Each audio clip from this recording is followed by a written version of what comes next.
I do not believe that there's some random way God puts us into the world and says, get on with it, and if you need a bit of help, come and pray. We often forget that the God of calling is also the God of creation. And we misunderstand the fact that I have been created as a particular person. Before I was born in my mother's womb, he knew that I was going to be a banker. So that which God has created in me, he wishes to express in the calling that he has given me in a particular time frame.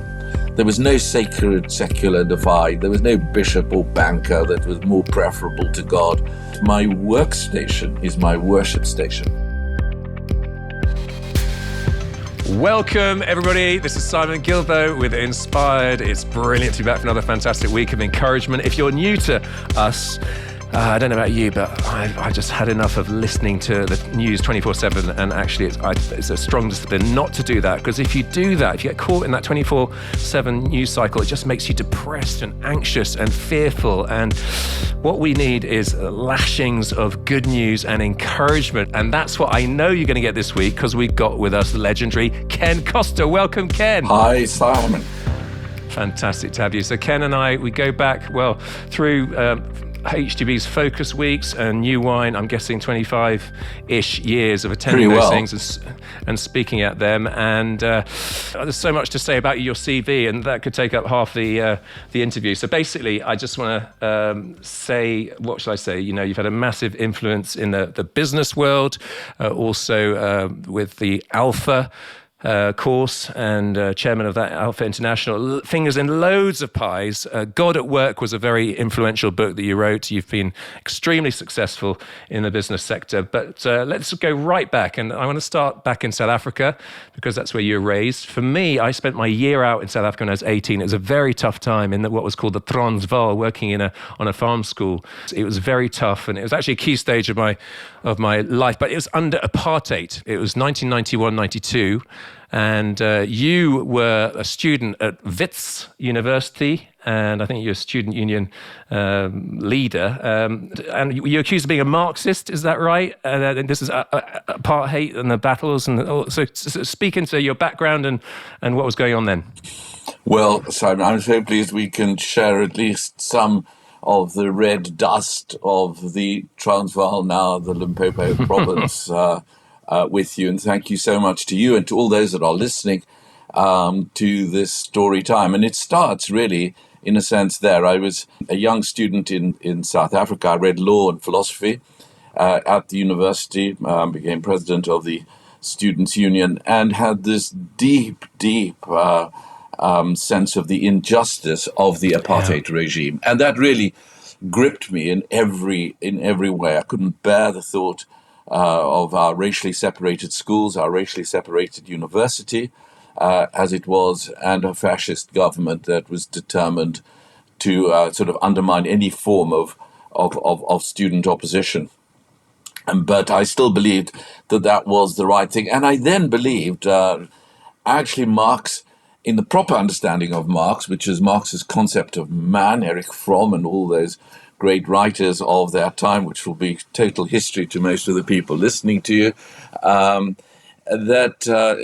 it was the only way to end this terrible blight on humanity. And that was the basis of which we sort of carried on, trying to do as best we could at the time to be protesting against the iniquities of the apartheid system. So that was the background. And then all my friends were locked up because they were all thought to be communists. And my parents said, look, that makes no sense for you to be here. And I was packaged off and sent to university in England. Were you in danger yourself, do you reckon? Well, I wasn't so much in danger as I was watched. And you know that definition of democracy, which is when the knock on the door comes in the morning, it's the milkman. Not that we have them anymore. But when it's a policeman, that's terrifying. When you're a young student, and we were watched carefully all the time. Every movement was watched. I remember, sort of being followed all the way to providing some food and sustenance and a bit of money to Winnie Mandela in one of the suburbs, and it was awful because we were followed in, followed out. and everybody was watching you, and it's that terrible sense of being watched all the time, whereas at the same time you're burning with the injustice of what's being Yeah. done to somebody else, but not to you because you're a white person in a privileged condition. So you live in that compromised world, perhaps too compromised. But yeah, that's the early days. Don't like talking about it too much. No, I can imagine. Well, I'm glad you didn't sit around. You know, it was that Edmund Burke, wasn't it? All that it takes for evil to prosper is for good people to do nothing. Yes. And there are a lot of good people doing nothing or accepting the status quo. And I'm glad particularly, sadly, the churches. Yeah. I mean, so then there was a poison as to what this Christian message was all about, if this could be allowed, because the prevailing view of the government at the time was this was all sort of part of the Christian message of people being forced to live separately. Horrific. Yeah. So you get shipped off to England. You go to Cambridge University. I think you get a master's in law. Is that right? Yeah, and also I studied theology for a year. Okay. Which, of course, is dangerous. You know, you pretend to know all about theology if you've only done it for a year. But the reason that I did that is because Cambridge was transformative. Because one could wake up in the morning, not have to worry about who you were with and that whole horrid setup. But it was transformative because there, I'd been brought up in a sort of nominally Catholic family, and faith came alive there. I thought I'd stay on and study theology for a year to see whether that which had been captured by imagination and my thought and my life would sustain academic scrutiny. And I think it did. Since then, I've had many questions about the ethical implications of Christian life, but never really doubted the foundation documents and the foundation person of the life of Jesus, who died, who rose, and who sent his Spirit to be with us. So Nicky Gumbel, Nicky Lee, I know a lot of people came to faith in that season. For you, was it observing them and their behavior, their countercultural living? Well, it was partly that. It was partly that one of those remarkable evangelists, David McInnes, did a series of missions, as it was then still called, in the university. And then a realization that actually, although I was doing everything, enjoying life, enjoying Cambridge, enjoying the freedom of all of that, yet there was something that was entirely missing. And I couldn't quite put my finger on it because I had assumed that it was religious, was covered by some formal activities, but I didn't really have any kind of religious feelings. But it did occur, and one person spoke to me, told me about Jesus, told me what Jesus did, and why he was interested in me, which seemed to me to be strange. And then, as in my subsequent life, I mean, could any rather arrogantly be seen as a sort of negotiation, which of course I've spent the rest of my life doing, a negotiation with God, which it went on like, okay, God, if you're true, and I can see this works out, why don't we just form a little joint venture? You, me, we'll do quite well in the world around us. And the answer sort of came, not sure about that. I said, okay, partnership. We'll put it together and we'll be partners in this great venture of life. You be God and I'll be me. Not sure. And then I eventually realized that actually, and I remember sitting in my room in Queen's College and saying to him, okay, look, 50-50 isn't going to work. What about 51? You have 51 of my life percent. I have 49. We'll still do it together. And I thought that was a great deal. But it wasn't. And then I realized that it had to be all or nothing. And at that moment, an extraordinary peace came over me. I felt as if, like those building cranes that lift a great big weight off them. And I sort of felt that at that moment, a weight had been just lifted off. And I then went and asked my friend, well, what does all this mean? And he then came and prayed. And I didn't quite know how you pray, to whom and about what, and publicly, and what do you say?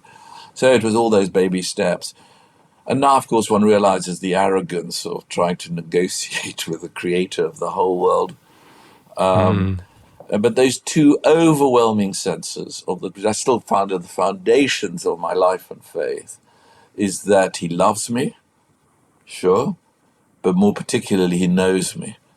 Because it's easy to love that which you don't know, but if to know and to love, that's the genius combination of the faith. Anyway, those were great times. And life started in a very different way. As you're talking, I'm thinking of one of my favorite quotes by C.S. Lewis in The Weight of Glory, which I'll try to get right from memory. He says, God can't bless us until he has us. And when we try to keep areas of our life that are our own, the areas of death, and in love, he claims all. There's no bargaining with him. And I think we're often tempted to bargain. And it's not 51%, 49, it's not 70-30. A repeated refrain from these podcasts is people reaching that place of total surrender. And once you're all in, then you experience the joy, you experience the peace, you experience the anointing and empowering to live for him.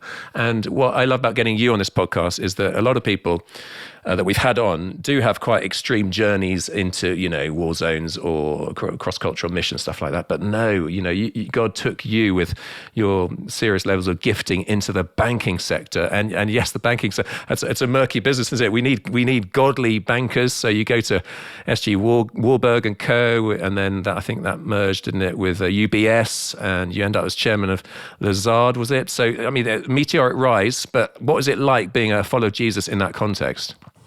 Well, in the first series, it sort of didn't make any difference. I mean, okay, because those days, we joined things because there were jobs aplenty, and it was quite nice and it was quite comfortable. And of course, we went to church and you did all sorts of things that you would expect religious types to be doing.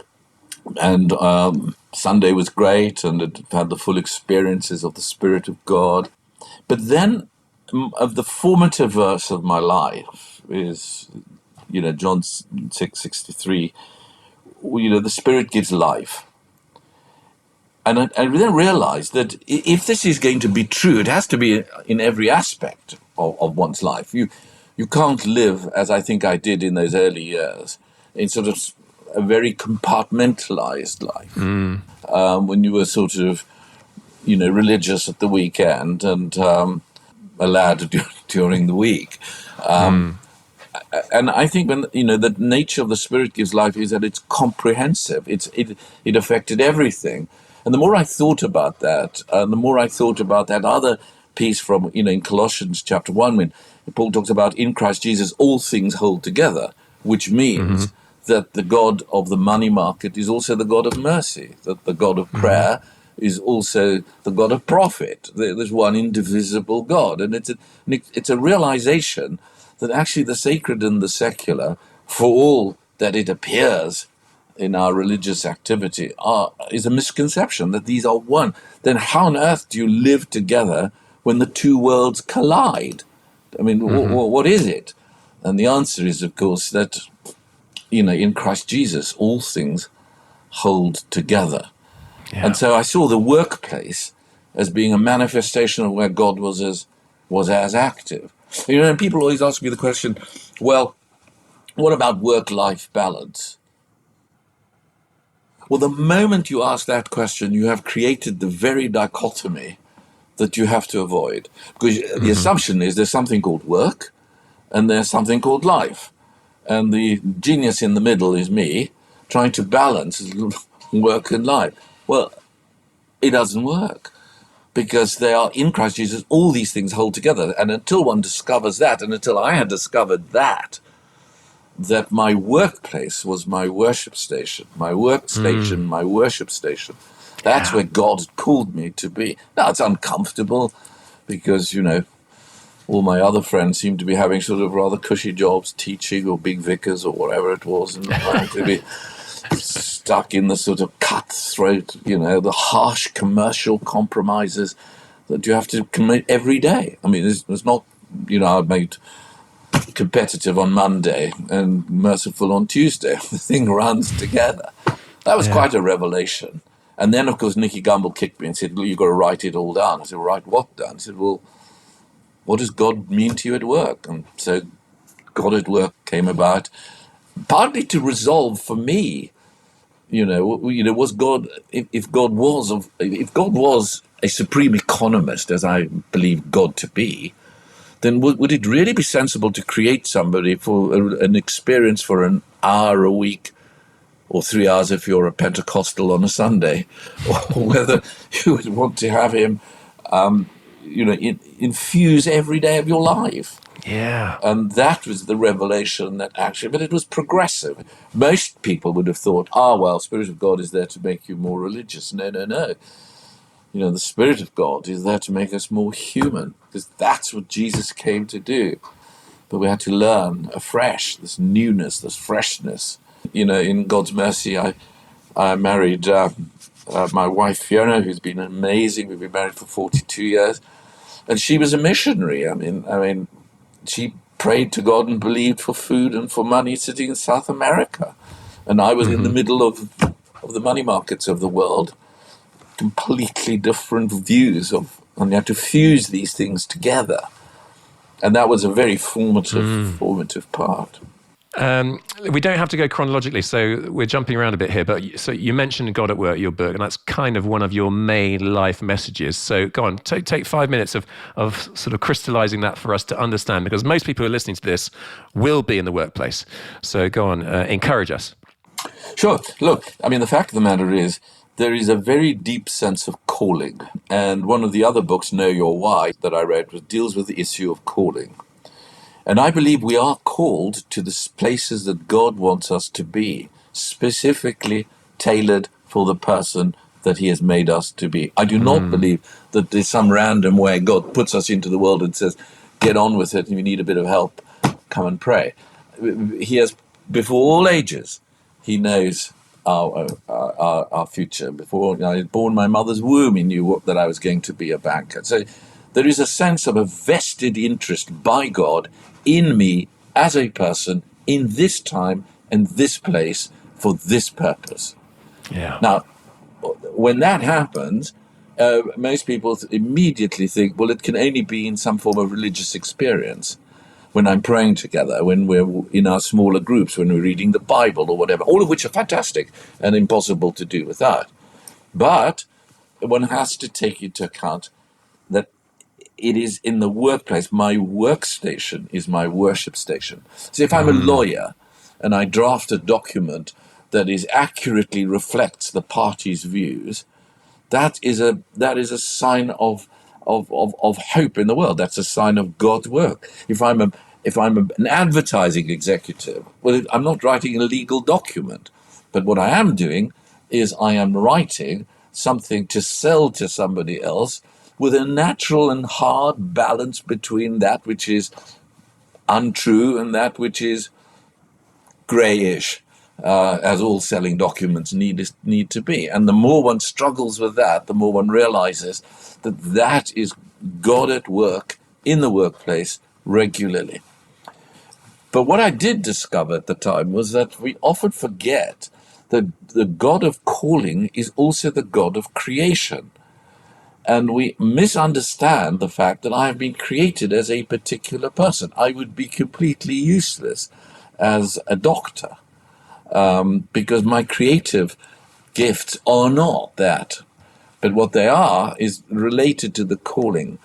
And I found that in speaking to many people and trying to reconcile it in my own life, that one must see calling and creation going together. And actually to be able to be reinforced in the knowledge that which God has created in me, he wishes to express in the calling that he has given me in a particular time frame. So that became the sort of basis of God at Work, that there was no sacred secular divide. There was no bishop or banker that was more preferable to God. And it was a tough gig in the world that you have to live in. It's not easy. And so therefore you have to put in place a series of disciplines to enable one to thrive in that space. So far, so good. Yeah. That's so good. Mark Green's been on the podcast before, and I think it is his book, Thank God It's Monday. He said, he talks about this, and clearly it's not true. He says, we've got this thing that all Christians are born equal, but inverted commas, full-time Christians are born more equal than others. And in turn, there's an unspoken hierarchy that goes something like this. Pastor at the top, then a bit lower down, overseas missionary, full-time Christian worker, moving down, tent maker, so long as it's abroad, elder, deacon, poor Christian, Christian, at the bottom, rich Christian. And that's you.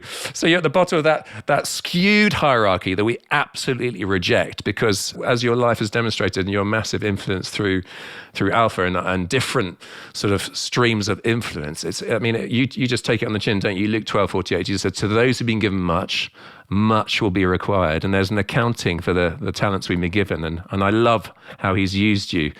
Yeah, so talk about your passions and how he's used you.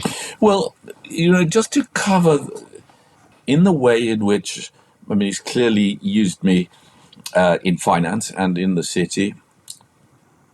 It's very difficult. I don't know much about many things, but the one thing I do know about is the real power of money over people and their lives, over their judgments. And if you live with it every day, you after a while get, it's very hard. The commercial world is a hard place to be.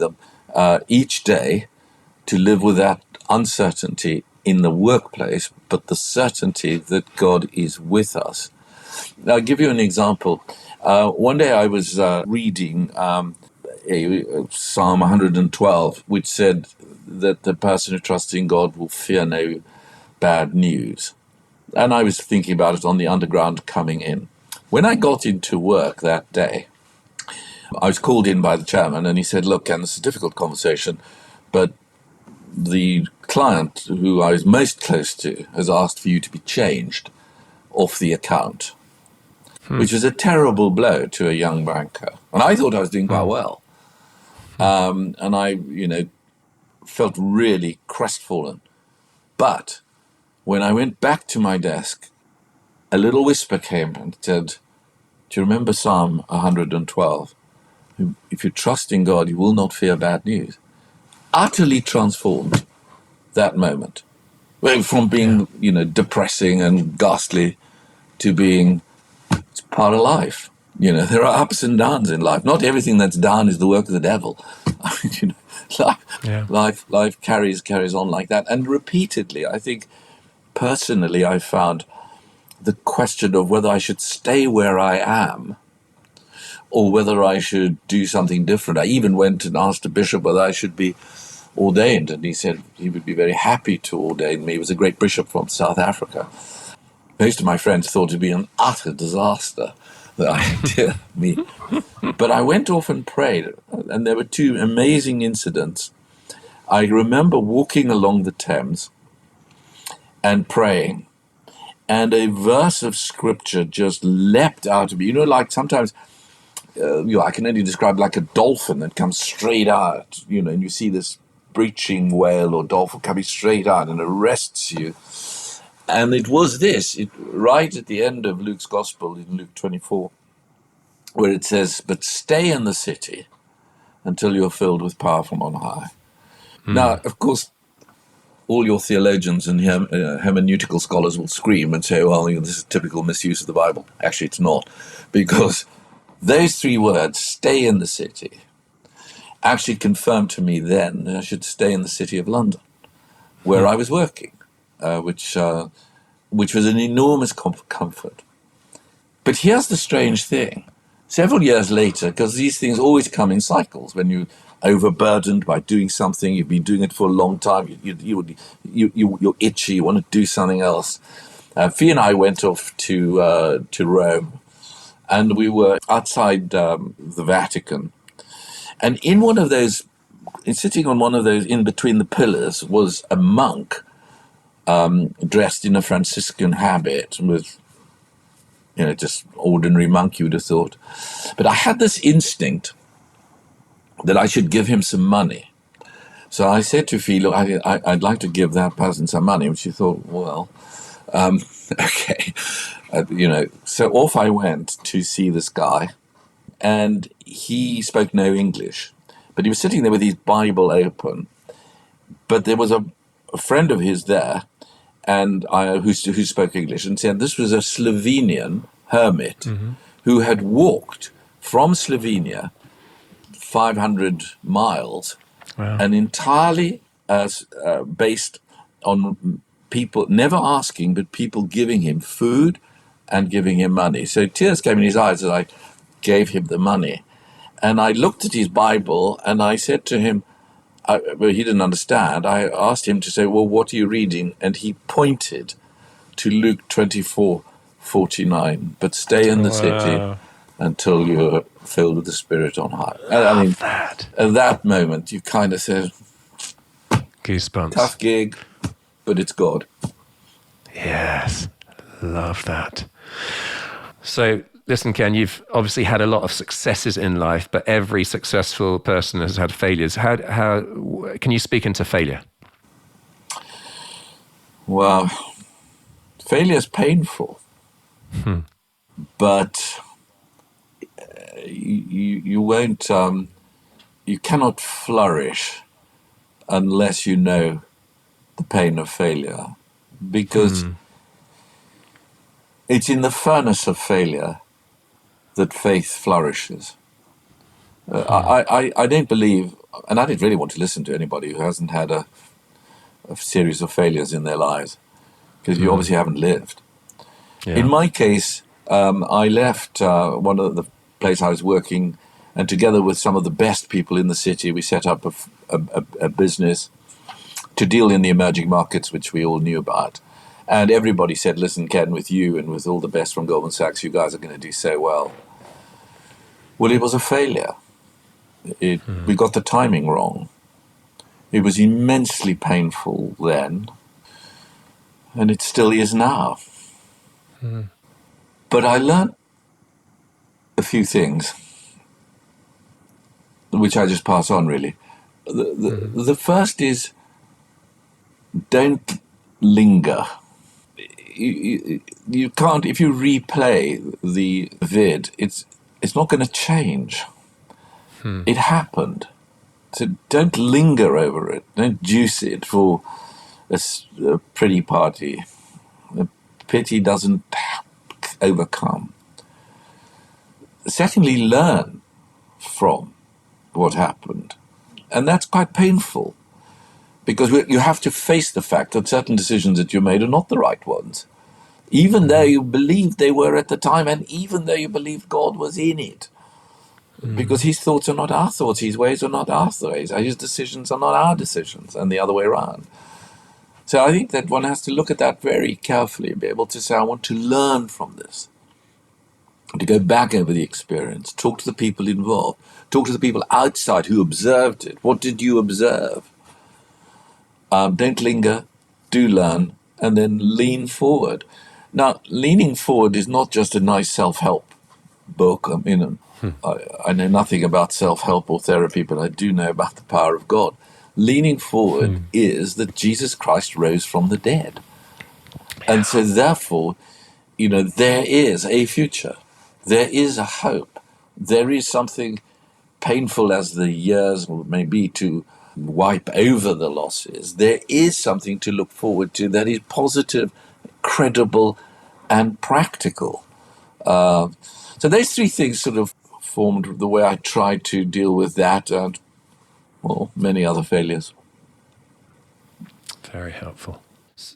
So you involve some mega deals. We're talking about 1.5 billion, one transaction. I was reading about.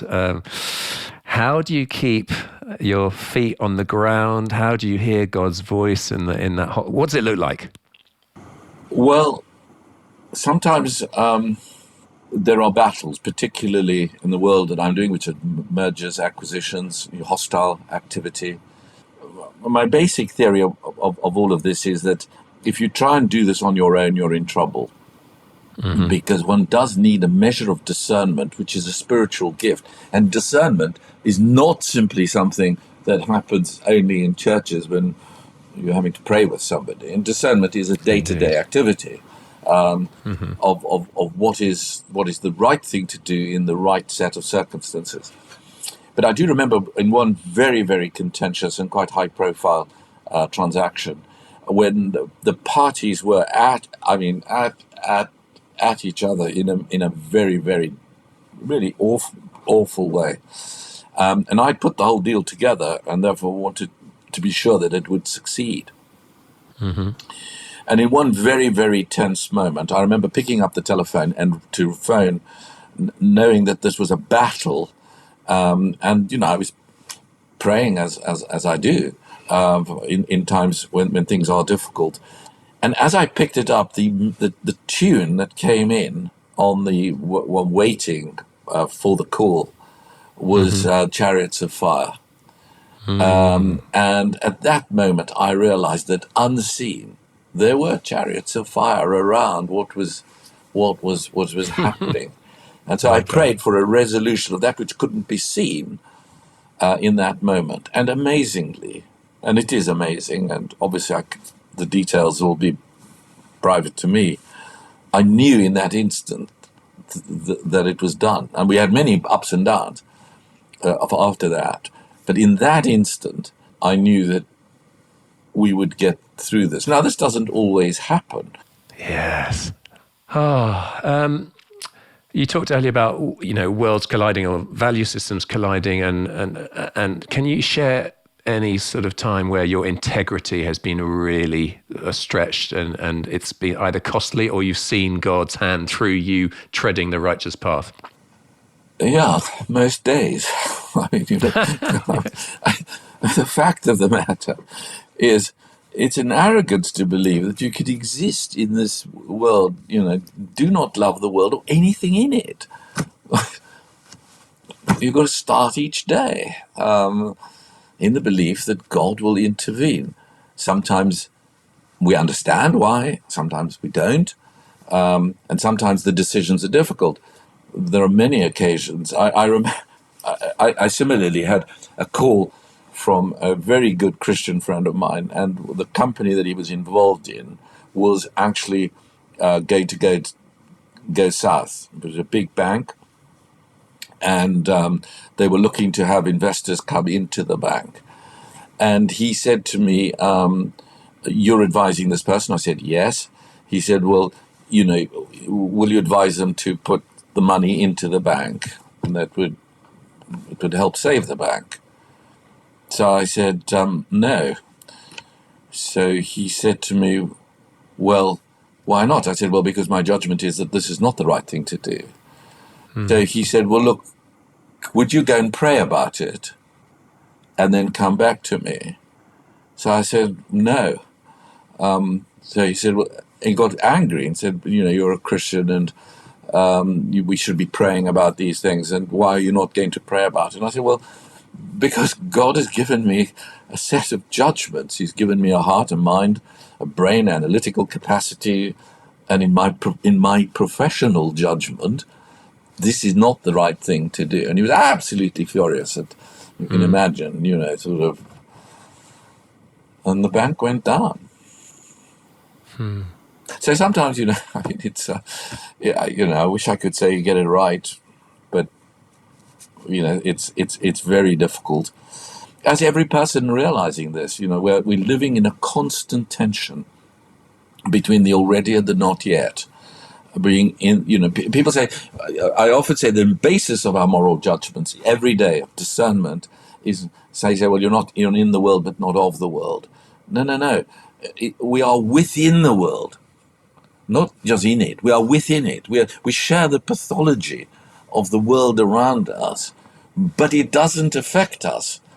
That's the genius of the work of the Spirit of God, is that we can still be within the system and yet be able to have a different moral coding that can make us see different judgments that are, for better or for worse, the good part of life.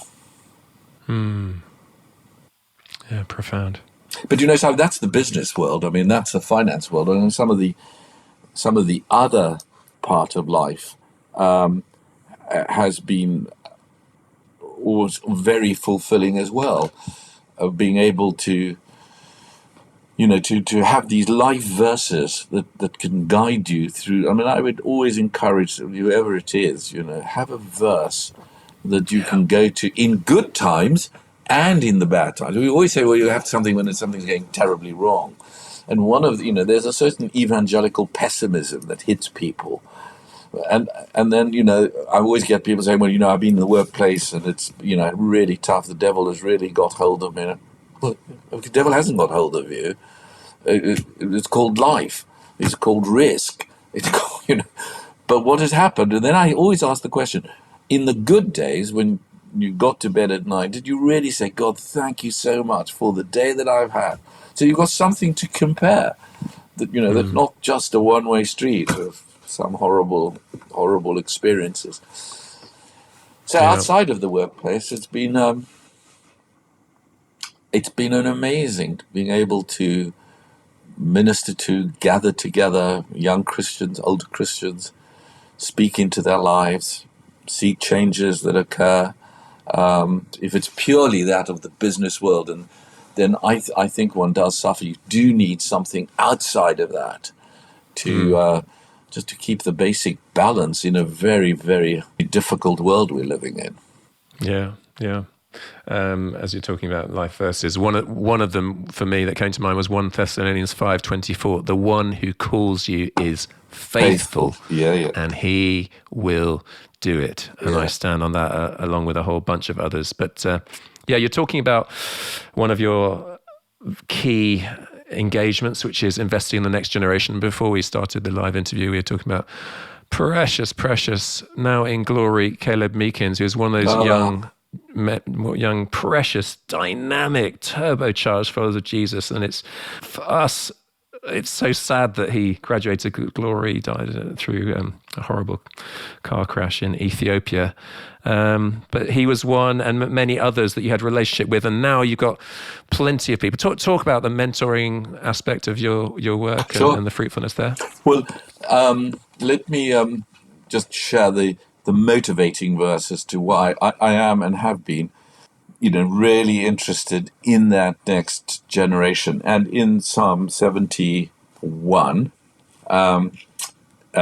it says, even when I'm old and grey, do not forsake me, my God, till I declare your power to the next generation, your mighty acts to all who are to come. Well, I'm certainly grey, but I do not accept that I'm old. But I'm afraid the actual clock, as opposed to my perception of the clock, declares me to be old. So I'm old and grey, but I want to declare the power of God to that next generation. Yes. I want to be able to tell them, how we started. Well, Nicky Gumbel started, one of the greatest evangelists of our generation, started Alpha as a work of God. I had the privilege of chairing it for 16 years, but it was his starting, and but that was, of course, a proclaiming to the next generation at a time when it wasn't, a quiet revival, which is what we're mercifully seeing at the moment. I don't think it's that quiet either. And so I've always taken into my mind that the way to do that is to ensure that the groupings of people come together so they can share the stories. We overcome by the blood of the Lamb and the testimony of the saints. And the testimonies of the saints are not necessarily just some sort of deliverance in a church service or whatever. It's testimonies of living every day in a hostile world. How do I get through the day? How do I not get ratty with the person sitting next to me, or furious with my colleagues, or forgive people who have harmed me? That is the bit I want to show. That is the power of God, the power of forgiveness, being the most difficult in the workplace. And I remember writing a letter to a colleague of mine, who was a senior colleague who who had offended me very deeply. And I wrote to him and said, look, I'm terribly sorry that this has happened, but I want you to know that I don't hold it against you. And he was amazed by getting this letter, particularly, I suppose, coming from me, because I was so cross with him. But it did change, an atmosphere changed. So what I want to do is to combine the great spiritual truths. I operate in the space between spirituality and spreadsheets. And so I gathered together, and have for 15, 20 years now, gathered together a grouping of young leaders across the denominations. Curiously, one of the only places where they do meet across the denominations. And then separately, because this is such a crying need, those in their 20s we're meeting in a month's time, of the 20-year-old young guys who are trying to work out, how do we fulfill God's call in our lives. So yes, I do that, and then that's a collective piece. But there is a God-given gift, which, I mean, it is a gift. I think it's just normal chatting, and others sort of categorize it as prophetic, which, I mean, I don't have a beard and I wish I had some hair. They fit the prophetic mold. Me too. Of being able at times to speak into people's lives. And to be able to speak into someone's life is an enormous privilege, because, it sort of says, what does God know about you that you don't know about you, but I can see?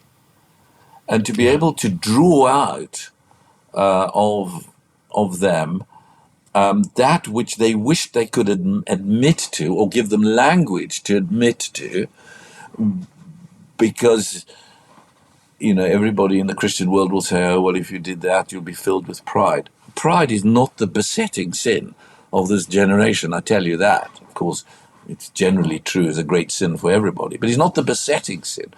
But the lack of ambition is, where people are not prepared to exert the gifts that God has given to them in order to achieve that which God has laid before them.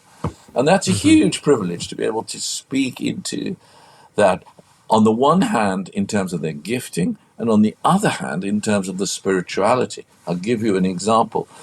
I was speaking to a group of visiting people from America on Jacob and the wrestling match in Jacob, and it came to me while I was speaking, literally the simple question: who started the fight? Who started the fight at the wrestling match? Well, it was God who started the fight. And when I was speaking to them, I was saying to them, you've all got struggles. You're fighting with yourself. You're fighting with God. You're fighting with other people. But you've forgotten that God started the fight. That what he wants to do is he wants space in your life. He wants to crystallize that which is inchoate. And that's why he uses others. Well, I mean, people broke down. They were in tears. It was a genuine moment of the Spirit, because it was a truth that was in season.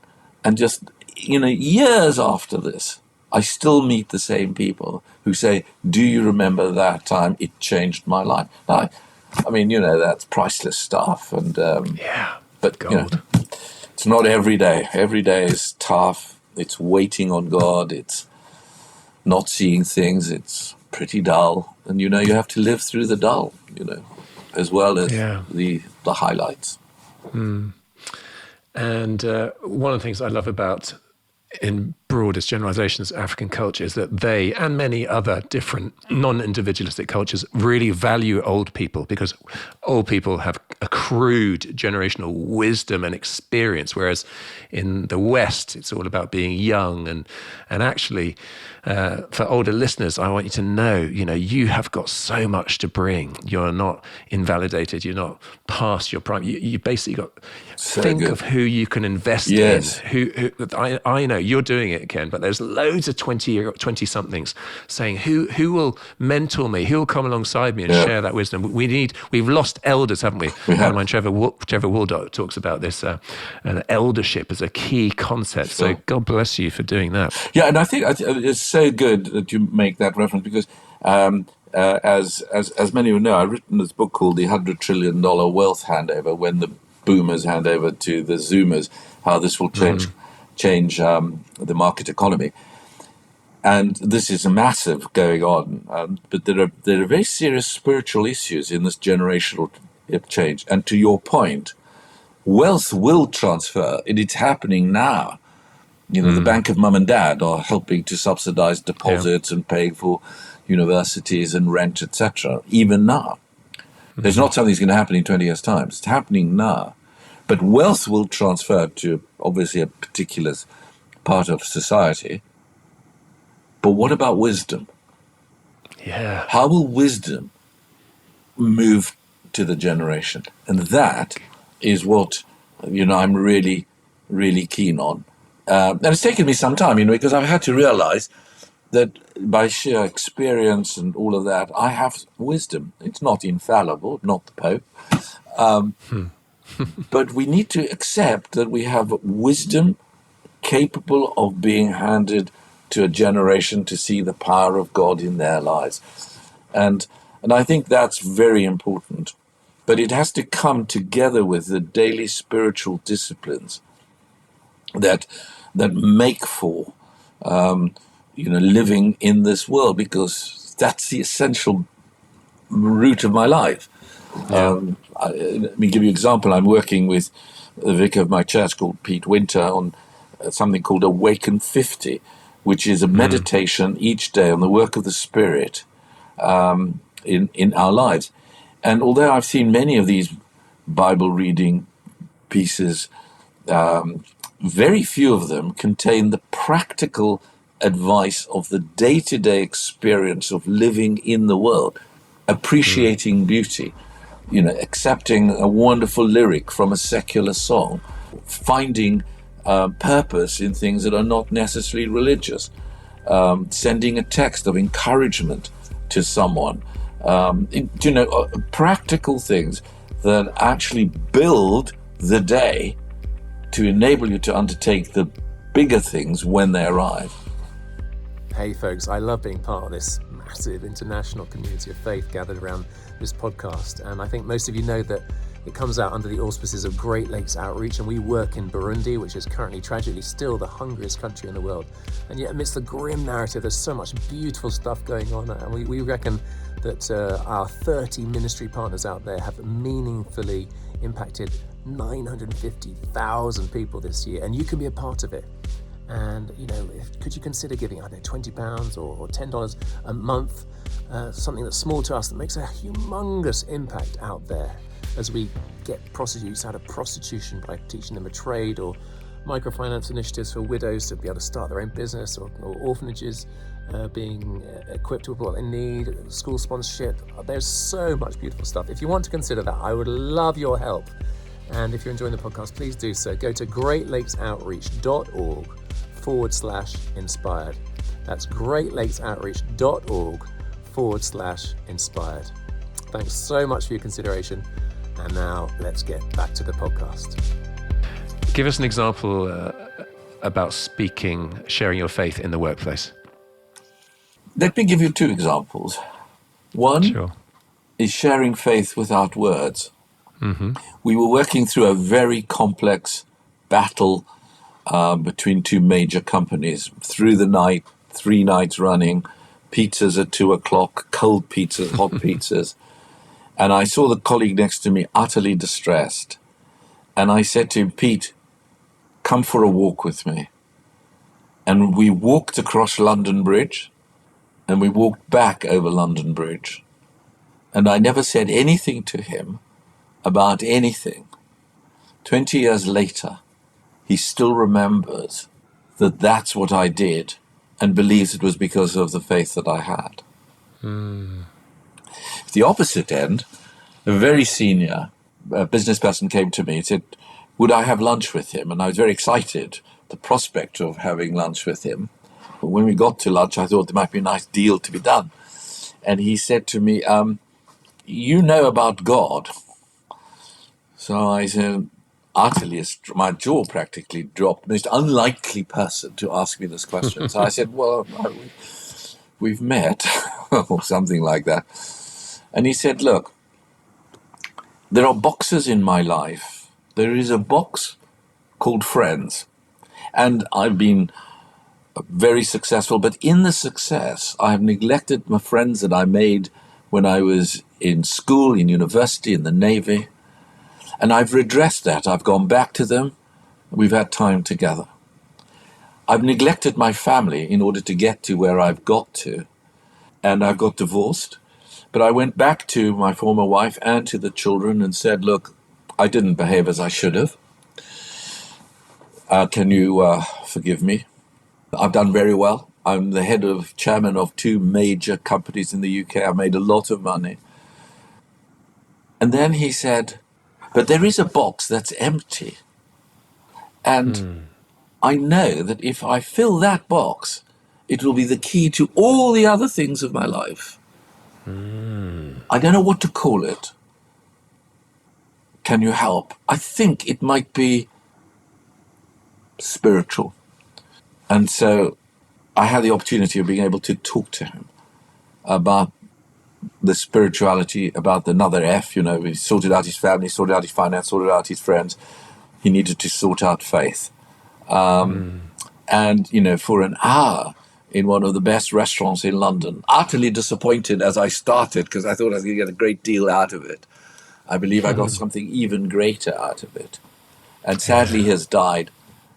And I believe that he would have died with some understanding, perhaps not as clearly as I would have liked it, of what it is to have faith in God. Amen. You mentioned 16 years of being chairman of Alpha. Now, a lot of people will be familiar, but the tent is broad under which people are listening to this podcast. So can you give sort of highlights of the extraordinary impact that you've been privileged to be part of as God's woven the tapestry through that movement? Well, the most extraordinary thing is its accessibility to ordinary people. And whether that's in a prison in Zambia, or whether it's in a university in Cambridge, or whether it is in the business part of the world, and whether it's in old or young, whether it's in this culture or that culture, it is extraordinary, universal. And in that fact, it establishes the universality of the basic good news of Jesus Christ. And that, of course, there are masses of miracles and there are many people who've come to faith through Alpha. I'll give you an example from yesterday. A young banker working for me asked me, please, to come and see him. So I go and see him in a very nice office in a fashionable square in the city of London. And he says to me, I don't want to talk to you about the banking bit, but I've had an experience I cannot explain. I know there is something beyond the material world. I sensed it in my room. I know that it's God. But Ken, you know about God. Is it God? What is it? I said, well, what did you do? He said, well, I went to my local church, which was not the sort of church I would have recommended him to go, but it's a church, and I sensed the same thing in that church that I had sensed in my room. So he said, what do I do? So I said to him, well, the first thing to do is to recognize that which you had experienced, which I discerned was, of course, God, is embodied in the person of Jesus. And you need to get to know Jesus, who he is. I mean, have you read the Bible? No. Well, start by reading Mark's Gospel, because it's the shortest in a modern translation. And you and your wife don't separate the two of you, because she wasn't anywhere there. Get on to Alpha and understand how this all fits together. And increasingly, I think we're seeing people having experiences that, without the, they don't have the agency of other people involved. This is him alone. And the more we're hearing and seeing this happening, the more I think that Alpha comes into its own as being precisely ordinary, precisely accessible. It's food, it's discussion, it's people, it's meeting. So yeah, one of the great privileges of being able to play a small part in it. Yeah, and actually quite a big part, which is great. But even in the last 2 weeks, a friend of mine has come to faith through Alpha and been baptized, and it's such a joy to see that. And we cheer on Alpha, we cheer on Christianity Explored, we cheer on any sort of means by which people are introduced to Jesus, the living, Jesus. Ken, we're running out of time. There's so much we haven't covered, but I want to give you the floor just now to blast us with some Costa parting wisdom. Go for it. I come down to the very basics of what I'd want to leave you with, and that is that I'm loved by God and I'm known by him. It's an unbelievable combination. And we need we need to have a solid foundation. Why? Because we're living in a VUCA world, a world that is volatile, uncertain, complex, anxious and angry. And you cannot live in this world with mental health issues huge in the generation, with people living in their rooms and never getting out of their rooms. We need to rediscover what it is to be humans. How can I be a human person in a hostile world that is VUCA, volatile, uncertain, complex, angry, anxious? And you come back to saying that Jesus is that foundation, that the Spirit of the living God, and I have spent most of my life believing and working on the Spirit of the living God. The Spirit gives life. If ever I have to make a difficult decision, I ask myself, does this decision give me life? Do I say, oh, I'm so excited, I want to go on with it? Or is there, well, maybe not? If it doesn't give life, don't go there. But the Spirit gives life because I am known and I'm loved by Jesus, who died for me and who gave the Spirit of God to be active in my life. And therefore there is a daily battle that goes on. Voices bring choices. Which voice are you going to listen to? Which choice will you make? It is an essential. And so I'd say, in absolute conclusion, which is that trusting of God, trusting of Jesus every day, requires one very simple act: unfollow yourself. Because whenever we put ourselves in to try and help God, to try and find our own way, trying to do more than we were called to do, we interfere in the way in which God wants to work. He wants to work through us, but not by seeing us. We put ourselves in the center, and therefore we follow our instincts, our hopes, our desires, our expectations, our skills, our callings. Unfollow yourself and follow him.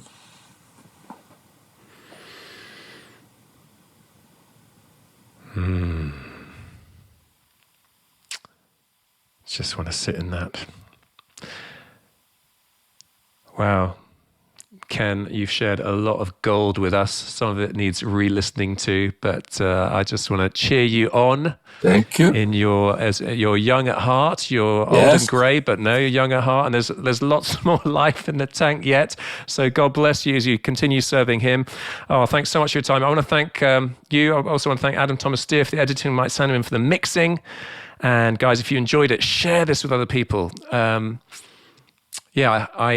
actually, just something that came to me when you're talking earlier, which I want everyone to have that sense of calling. One of my favourite books is by, you probably know Os Guinness personally. Yes. Oh, wonderful man. Well, I want everyone to have that sense of calling, because whether you are full-time mothering right now, or whether you are an electrician or a teacher or a health practitioner, whether we're in the arts, media, business, education, and whatever, seeing. Well, let me just finish with this quote by Oz. It's in his book, The Call. He says, "Calling is the truth that God calls us to himself so decisively that everything we are, everything we do, everything we have is invested with a special devotion and dynamism lived out as a response to his summons and service." Brilliant. Absolutely brilliant. And folks, you're listening right now, you are called. He loves you, he wants to use you, and we've had some great fodder for thought this week. So yeah, spread this to other people. Next week, very different story. That's the nature, the beauty, the diversity of the body of the Christ. But in the meantime, have a good week. God bless you, and toodaloo.